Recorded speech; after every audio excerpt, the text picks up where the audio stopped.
Hello everyone, how are you today? Welcome to my channel Khan Learning Class. Today we shall study about past tense.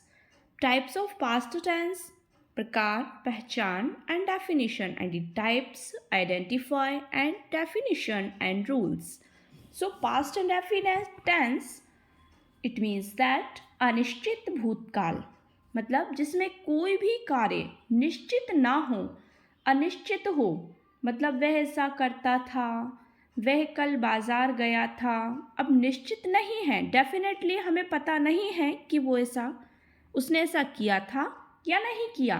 तो जिसमें कोई भी बात definitely रूप से ना हो बल्कि अनिश्चित हो, जिसका कुछ पता ना हो, पर्टिकुलर कोई प्रूफ ना हो जिस चीज़ का, तो उसे हम पास्ट इंडेफिनिट टेंस कहते हैं।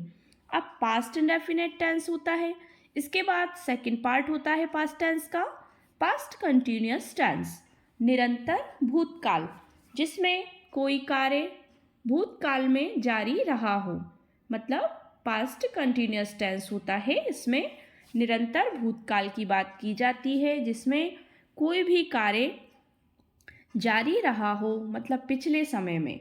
अब इसका थर्ड पार्ट होता है पास्ट परफेक्ट टेंस।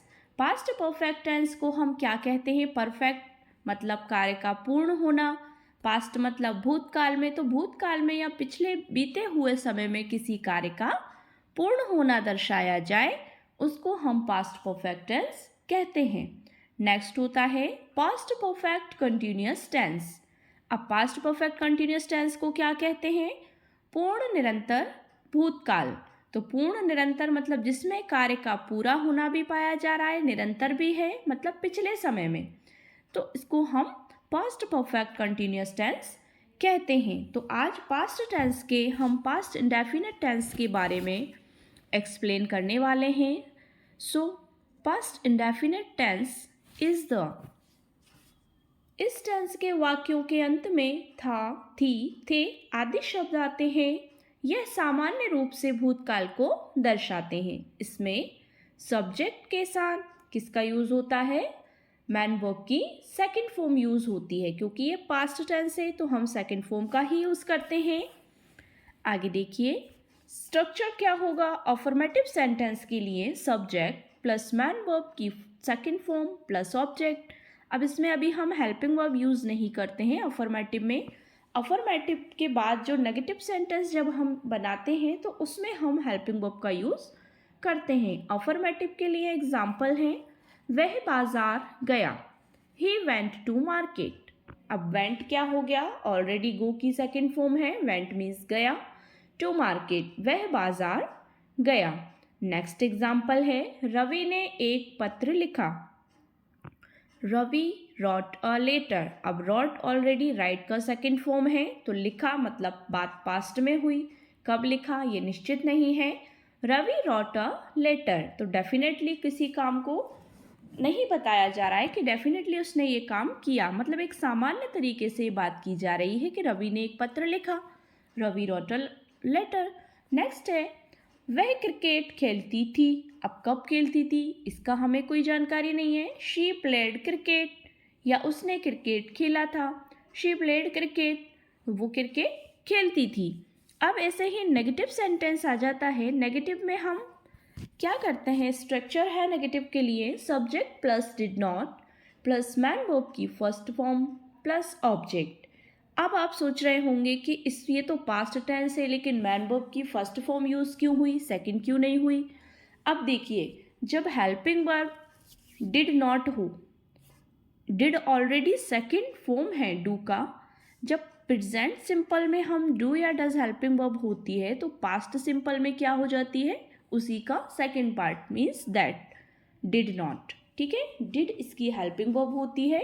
तो एक साथ एक सेंटेंस में हम दो दो सेकंड फॉर्म का यूज़ नहीं करते हैं, तो इसलिए मैन वर्ब जो होगी वो फर्स्ट फॉर्म में कन्वर्ट हो जाती है, और डिड हेल्पिंग वर्ब है जिसमें हम ऑलरेडी जो सेकंड फॉर्म है। अब इसके लिए एग्जांपल देखिए नेगेटिव सेंटेंस के लिए, सुधा ने अपना काम नहीं किया, Sudha did not do her work. अब सुधा ने अपना काम नहीं किया। नेक्स्ट है, नेगेटिव के लिए नेक्स्ट सेंटेंस, मैंने खाना नहीं खाया। I did not eat food. मैंने मतलब आई मेरे लिए आया है, डिड हेल्पिंग वर्ब है, नॉट नेगेटिव के लिए यूज हुआ है, ईट मैन वर्ब की फर्स्ट फॉर्म आई है और फूड ऑब्जेक्ट में कन्वर्ट हुआ है। तो मैंने खाना नहीं खाया, I did not eat food. Next क्या हो जाएगा, कंचन ने गीत नहीं गाया। Kanchan did not sing a song. Other example जो मैं आपको बता रही हूँ, Kanchan did not sing a song, Kanchan ने गीत नहीं गाया। अब नेक्स्ट हो जाता है, हम चिड़ियाघर कभी नहीं गए। अब देखिए इसमें क्या होता है, कुछ डिफरेंट सा मैटर है, सो आप समझ लीजिए उस चीज़ को। हम चिड़ियाघर कभी नहीं गए। अब इसमें कभी नहीं जो शब्द यूज़ हुआ है उसके लिए हम कौन सा शब्द यूज़ करते हैं, वी नेवर वेंट टू जू। अब इसमें नेवर क्यों यूज़ किया, तो नेवर हमने कभी नहीं के लिए यूज़ किया, लेकिन जहाँ हम नेवर का यूज़ करते हैं ना वहाँ पर फिर हम डिड नॉट नहीं लगाते हैं, क्योंकि नेवर ऑलरेडी नेगेटिव में चला जाता है, तो नेवर का मतलब ही कभी नहीं होता है। वी नेवर वेंट टू जू, हम चिड़ियाघर कभी नहीं गए।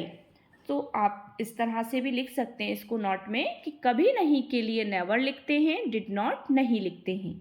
लेकिन नेवर के साथ क्रिया का सेकंड रूप यानी कि मैन वर्ब का सेकंड फॉर्म ही यूज होता है।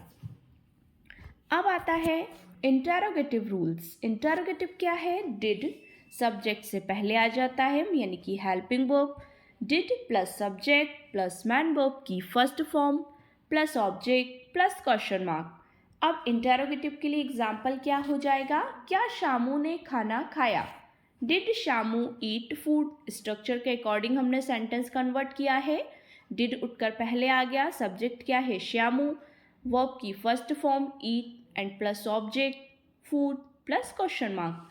और भी एग्जाम्पल देख सकते हैं आप, क्या चाचा जी कल आगरा गए, did uncle go to Agra yesterday.